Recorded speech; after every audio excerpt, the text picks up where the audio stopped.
یہ بھی ہے حسین ابن علی کی آواز۔ ایک پہلو ہے جان کا نذرانہ پیش کر دینا، راہ حق میں گردن کٹا لینا، اپنی جان آفریں کے سپرد کر دینا، راہ حق و صداقت میں جتنی قربانیاں ممکن ہو ان قربانیوں کو پیش کر دینا۔ لیکن یہ تمام باتیں شہادت کا فقط ایک پہلو ہیں، اور یہ شہادت ادھوری شہادت ہے۔ تکمیل شہادت اس وقت ہوتی ہے کہ جب نہ صرف یہ کہ جان دی جائے بلکہ یہ جان دنیا کو ایک پیغام دیتی ہوئی جائے، دنیا کے لیے ایک درس بن جائے، یعنی یہاں صرف بہتا ہوا لہو نہ ہو بلکہ زمانے سے کچھ کہتا ہوا لہو بھی ہو۔ شہادت کا یہ وہ پہلو تھا کہ کربلا جو شہادت کی دنیا کا ایک مثالیہ تھا، ایک آئیڈیل تھا، اس میں اس بات کا اہتمام کیا گیا کہ امام حسین علیہ السلام نے واقعہ کربلا کو کہ ان دونوں پہلوؤں کو تقسیم کار کے تحت دو حصوں میں تقسیم کر دیا۔ پہلا جز یہ جان کا نذرانہ پیش کرنا امام حسین علیہ السلام نے اپنے اور اپنے ساتھیوں کے سپرد کیا، اور دوسرا جز کہ اس پیغام کو عام کرنا، واقعہ شہادت کے بعد ذکر شہادت کو باقی رکھنا، یہ کام امام حسین علیہ السلام نے ان خواتین کے سپرد کیا جن کو وہ اپنے ساتھ لے کر آئے تھے۔ یعنی دوسرے لفظوں میں ان خواتین نے دوہرا کردار ادا کیا ہے۔ ایک کردار وہ تھا کہ جو راہ حق پہ قربانیاں دینے کا عمل تھا، اس میں بھی یہ خواتین برابر کی شریک تھیں، اور اس کے ساتھ ساتھ تکمیل شہادت کا ذریعہ بھی یہی خواتین بنی، اس طرح سے کہ انہوں نے ذکر شہادت کو باقی رکھا۔ یہی وجہ تھی کہ جب امام حسین علیہ السلام مدینے سے نکلے تو اپنے ساتھ اہل حرم کو یعنی خاندان کی خواتین کو لے کر نکلے۔ اس وقت تو بظاہر یہ بات بڑی عام سی بات نظر آتی تھی اور سمجھ میں آنے والی بات نظر آتی تھی کہ جب ایک شخصیت ترک وطن کر رہی ہے اور اسے اپنے وطن میں اپنی زندگی اور اپنے خاندان کو محفوظ دیکھنے کا امکان نظر نہیں آ رہا تو وہ جاتے ہوئے اپنے افراد خاندان کو ساتھ لے کے جا رہا ہے۔ لیکن جب امام حسین علیہ السلام مکے سے عراق کی طرف روانہ ہونے لگے تو اس وقت ضرور کئی ذہنوں میں یہ سوال اٹھا کہ آخر اب خواتین کے ساتھ جانے کی کیا ضرورت ہے۔ عام لوگ تو ایک طرف، بعض بڑی مقتدر اور محترم ہستیوں کے ذہن میں یہی الجھن تھی، چنانچہ حضرت عبداللہ ابن عباس ایک بزرگ ہونے کے ناطے سے خدمت امام حسین علیہ السلام میں آئے تھے اور یہ کہا تھا کہ اگر جانا ضروری ہے تو اپنے ساتھ کم از کم عورتوں کو اور بچوں کو نہ لے کے جائیے۔ امام حسین علیہ السلام نے اس کا جو جواب دیا تھا وہ حضرت عبداللہ ابن عباس کو مطمئن کرنے کے لیے کافی تھا، لیکن اس وقت امام کے ذہن میں کیا کچھ تھا اور امام ان خواتین کو ساتھ لے کر کیوں جا رہے تھے، اس بات کا اندازہ لگانا اس وقت بہت مشکل تھا۔ یہ تو جب واقعہ اپنی تکمیل کے مرحلے پر آیا تب ہمیں معلوم ہوا کہ ان عورتوں کی کیا اہمیت تھی اور انہیں کون سا کردار ادا کرنا تھا۔ اب میں آپ سے عرض کروں کہ جس وقت کے حضور کے امام حسین علیہ السلام کے ساتھی جو تھے اور مشورہ دینے والے، تو وہ یہ بات کر رہے تھے کہ آپ تشریف لے جا رہے ہیں تو ان بچوں کو اور ان عورتوں کو نہ لے جائیں اپنے ساتھ۔ تو امام حسین جو تھے تو وہ خاموش رہے۔ اب وہ کیا کہتے ہیں، ان سے کیا جواب دیتے؟ اگر فرض کرو کہ کوئی پینٹر جو ہے تو وہ کسی جگہ رنگ بھرتا ہے، کسی جگہ کوئی لائن کھینچتا ہے، اس سے آپ اس وقت یہ کہیں کہ یہ آپ نے رنگ یہاں کیوں رکھا یا آپ نے لائن کیوں رکھی، تو وہ کیا جواب دے؟ وہ تو یہ جواب دے سکتا ہے کہ دیکھو سے ذرا اس تصویر کو پورا ہونے دو، پھر اس کے بعد تمہیں معلوم ہو جائے گا کہ یہ لائن کیوں ہے اور یہ رنگ جو ہے تو وہ کیوں ہے اور یہ بات جو ہے تو وہ کیوں ہے۔ تو اسی طرح سے امام حسین جو تھے تو وہ بھی یہی کہہ سکتے تھے کہ ذرا اس واقعے کربلا کو پورا ہونے دو، مجھے پورا یہ اسوہ جو ہے اس کا نمونہ پورا مجھے کھینچنے دو، یہ پیٹرن پوری ہونے دو، اس کے بعد تمہیں یہ بات معلوم ہو جائے گی کہ یہ جو میری بہن جا رہی ہے ساتھ، یہ زینب جو جا رہی ہے تو یہ کیوں جا رہی ہے، تو یہ ثابت ہو جائے گی۔ اور اس وقت یہ بھی تمہیں معلوم ہو جائے گا کہ یہ 6 مہینے کا بچہ جو میرے ساتھ جا رہا ہے تو یہ کیوں جا رہا ہے۔ اور اس وقت ذرا سوال کرنا اپنے آپ سے کہ اگر یہ نہ ہوتی، یہ میری بہن نہ ہوتی یا یہ میرا بچہ نہ ہوتا تو کیا اس تصویر کی معنویت، اس تصویر میں جو ٹروتھ ہے، اس تصویر کے اندر جو گہرائی ہے، اس تصویر کے اندر جو قیامت ہے، تو کیا اس کے اندر کمی نہیں پڑتی؟ تم یہ بتاؤ کہ اس تصویر میں جو کربلا کی تصویر کھینچی ہے، اس کے اندر اگر یہ باتیں نکال دی جاتی، یہ اس چھوٹے سے بچے کی کنٹریبیوشن نکال دیا جاتا، یا ان بچوں کا جو ساتھ جا رہے ہیں کنٹریبیوشن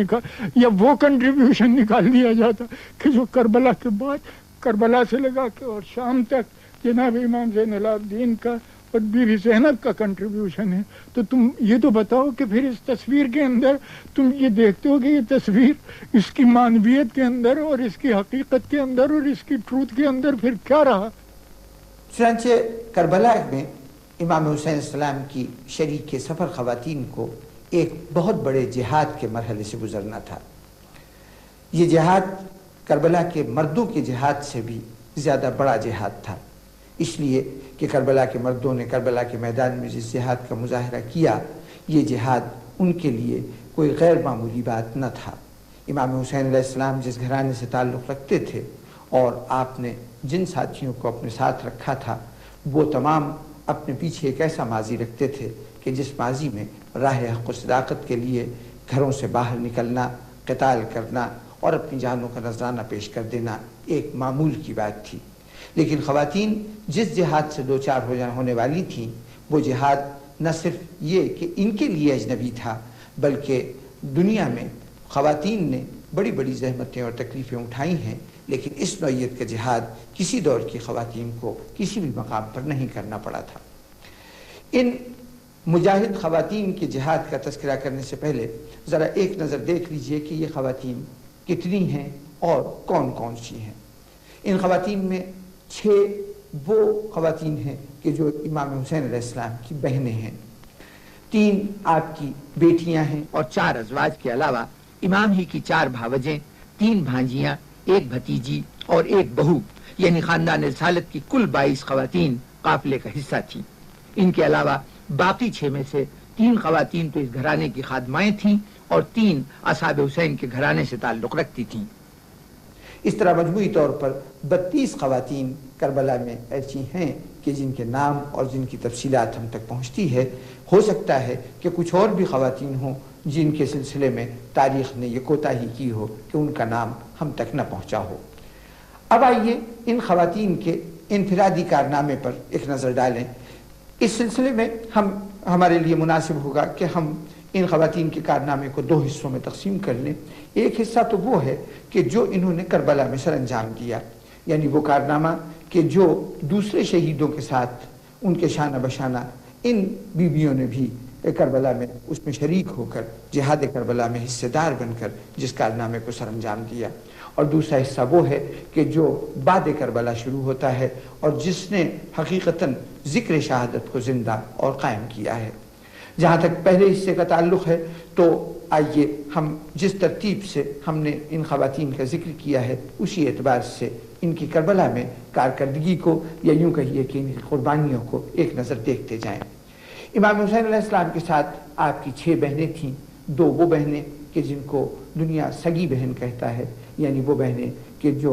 آپ ہی کی والدہ جناب سیدہ صلوات اللہ علیہ کے بطن سے تھیں، اور 4 ایسی بہنیں تھیں کہ جن کی والدہ اور تھیں لیکن یہ حضرت علی علیہ السلام کی صاحبزادیاں تھیں۔ جو 2 بہنیں آپ کے ساتھ ہیں ان میں حضرت زینب صلوات اللہ علیہ وہ ذات گرامی ہیں کہ جس نے کربلا میں ایک بڑی قربانی تو خود اپنے فرزندوں کی دی ہے۔ جناب اون محمد جو کربلا میں شہید ہوئے ہیں، وہ جناب زینب کی ایک عظیم قربانی، اپنے شوہر سے ان کی اجازت کے ساتھ گھر میں ان کو چھوڑ کر میدان جنگ میں آنا اور کربلا کی ساری صعوبتوں کو برداشت کرنا، یہ بھی جناب زینب کی قربانی کا جز ہے۔ پھر امام حسین علیہ السلام سے جو محبت اور خصوصی تعلق دلی تھا جناب زینب کو، اس تعلق خاطر کو سامنے رکھتے ہوئے امام حسین علیہ السلام کی شہادت کے عظیم سانحے کو اپنی نگاہوں سے دیکھنا، یہ بھی جناب زینب کا بہت بڑا کارنامہ ہے۔ ان تمام باتوں کے علاوہ جناب زینب کا وہ کارنامہ کہ آپ نے اس قافلے کی قیادت کی ہے، اور یوں کہیے